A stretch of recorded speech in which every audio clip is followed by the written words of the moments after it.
ملائکہ وبارہ اسماء والصلاة والسلام على اشرف الانبیاء الرسول المصدق والمصطفى الامجد والمحمود الاحمد سيدنا ونبينا بالفاضل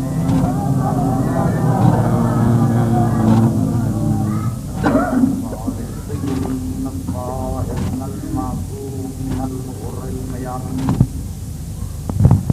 واللعنة الدائمة ولا دائم لهم رب اشرح لي صدري ويسر لي امري واحلل عقدة من لساني يفقهوا قولي اما بعد فقد قال رسول الله صلى الله عليه وآله وسلم داركم فيكم الثقلين كتاب الله وعزته أهل بيته ما أنتم مستقتم بهما ولم تضلوا بعدي ولن يفترقا حتى يرد علي القول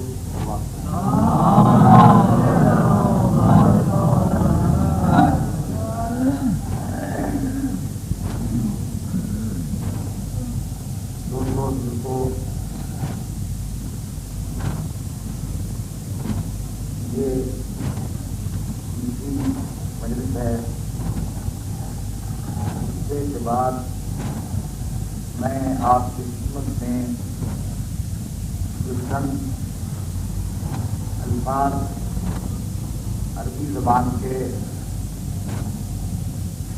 پیش کرتا رہتا ہوں، غالباً یہ آپ میں سے اکثر حضرات کو یہ الفاظ یاد ہیں، اور اگر کسی کو ذہن ہی یہ الفاظ یاد نہ ہوں تو ہر مجلس سننے والا شخص ان الفاظ کے مفاہیم سے واقف ہے۔ ان الفاظ کا ترجمہ یہ ہے کہ کوئی شخص کچھ لوگوں سے یہ کہہ رہا تھا کہ یقیناً میں تم نے دو گراں قدر چیزیں چھوڑے جا رہا ہوں، جب تک ان دونوں سے تمسک رکھو گے ہرگز گمراہ نہیں ہونے پاؤ گے، اور یہ دونوں چیزیں ایک دوسرے سے جدا نہیں ہوں گی یہاں تک کہ کوثر کے کنارے میرے پاس پہنچے۔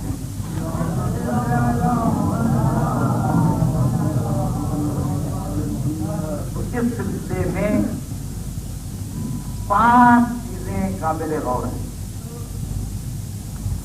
ایک یہ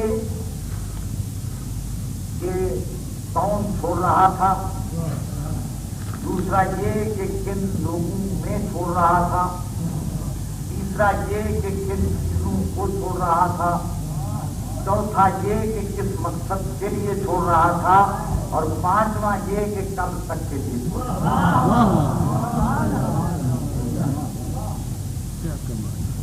پھر غور کریں کہ کون چھوڑ رہا تھا، کن لوگوں میں چھوڑ رہا تھا، کن چیزوں کو چھوڑ رہا تھا، کس مقصد کے لیے چھوڑ رہا تھا، اور کب تک کے لیے چھوڑ رہا تھا۔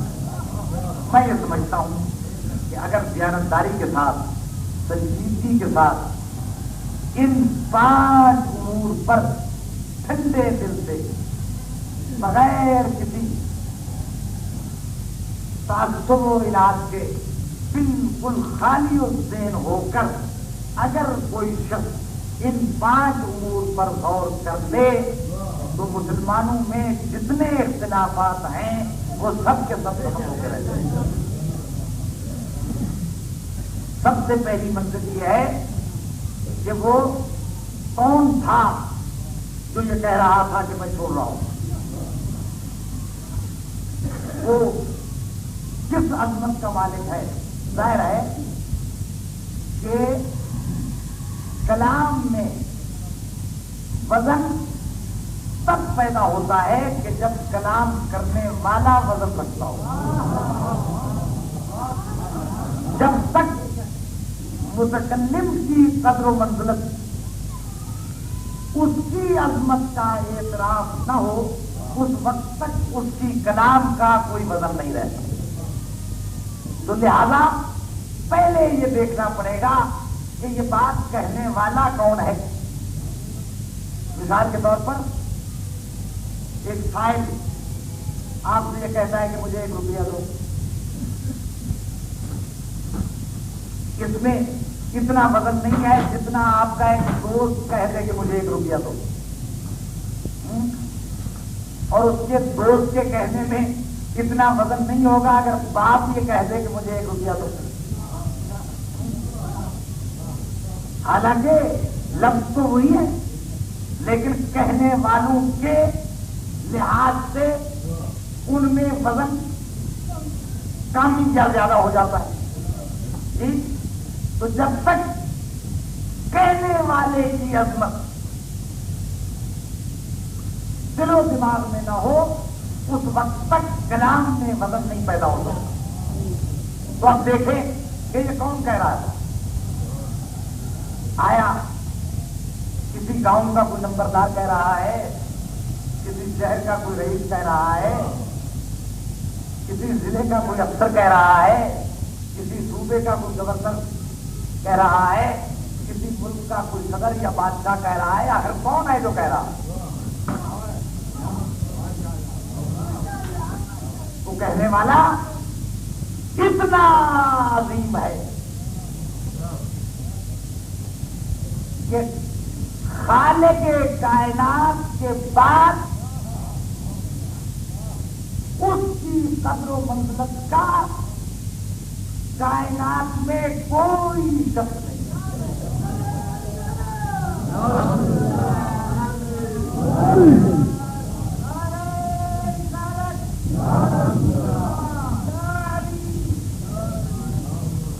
تو میرے دوستوں وہ اتنا عظیم ہے. حالانکہ دستور تو یہی ہے کہ جب کوئی بنانے والا کسی چیز کو بناتا ہے تو اس کی صنعت, اس کی کاریگری رفتہ رفتہ ترقی کرتی رہتی ہے. ایک چیز پہلے وہ بناتا ہے, اس کو بطور ماڈل, بطور نمونہ وہ پیش کرتا ہے, لیکن کچھ مدت کے بعد وہ ماڈل بدل جاتا ہے. دوسری ایک چیز اس کی جگہ پر رکھی جاتی ہے. پھر تیسری, اسی طریقے سے آپ مجھ سے بہتر جانتے ہیں کہ کوئی دنیا کی ایسی صنعت نہیں ہے کہ جو زمانے کے ساتھ ساتھ بدلتی نہ رہی ہو, اور بنانے والوں کے نزدیک خود اس کے نقائص, اس کی کمزوریاں اجاگر نہ ہوتے. ماڈل اس لیے بنتے ہیں نا, پہلے یہ سمجھا کہ یہ چیز کامل ہے, کچھ مدت کے بعد معلوم ہوا کہ نہیں یہ نقصے سے موجود ہے, لہٰذا پھر وہ نقصور کیا گیا. پھر ایک وقت کے بعد پھر کوئی کمزوری نظر آئی. کیوں؟ وجہ یہ ہے کہ بنانے والوں میں 2 نقص ہیں. ایک یہ کہ ان کا علم ناقص ہے, اور دوسرا یہ کہ ان کی قدرت کمزور ہے. تو جب بعض اوقات نقص کا پتہ ہے لیکن طاقت نہیں ہے, اسباب نہیں ہے, اس وجہ سے وہ اس نقص کو دور نہیں کر سکتا. تو 2 سبب ہوتے ہیں کسی چیز میں نقص کے رہ جانے کے, ایک عدم علم اور ایک عدم قدرت. تو وہ بات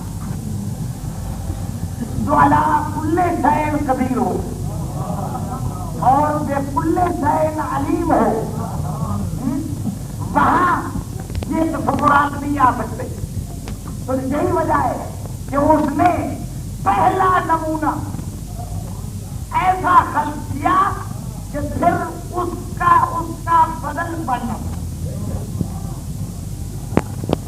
اس لیے کہ اس نے صدف کے تمام کمالات اس میں سرچ کر دیے ہیں.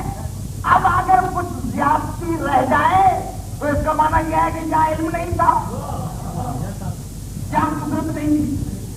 تو جب علم بھی تھا اور قدرت بھی تھی لہٰذا یہ تصور ہی نہیں ہو سکتا کہ اس جیسا کوئی اور بن سکے.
لیکن غلطی ہوتی ہے. بھول کے ایک آپ نے کام کر لیا ٹھیک ہے کہ آپ کو تمہیں پتہ نہیں ہے لہذا گناہ نہیں ہے، لیکن غلطی تو ہے نا. خدا کا نمائندہ نہ گناہ کر سکتا ہے اور نہ غلطی کر سکتا ہے. تو باوجود کہ جتنے انبیاء گزرے وہ سب معصوم تھے، لیکن آج تک خدا نے کسی نبی کے متعلق یہ نہیں کہا کہ جو کچھ بھی کہتے میں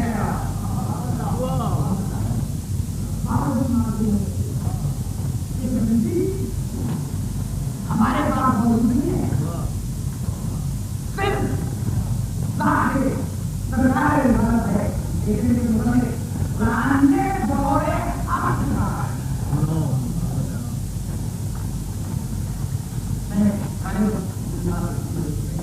کے اوپر گفتگو کرتا ہوں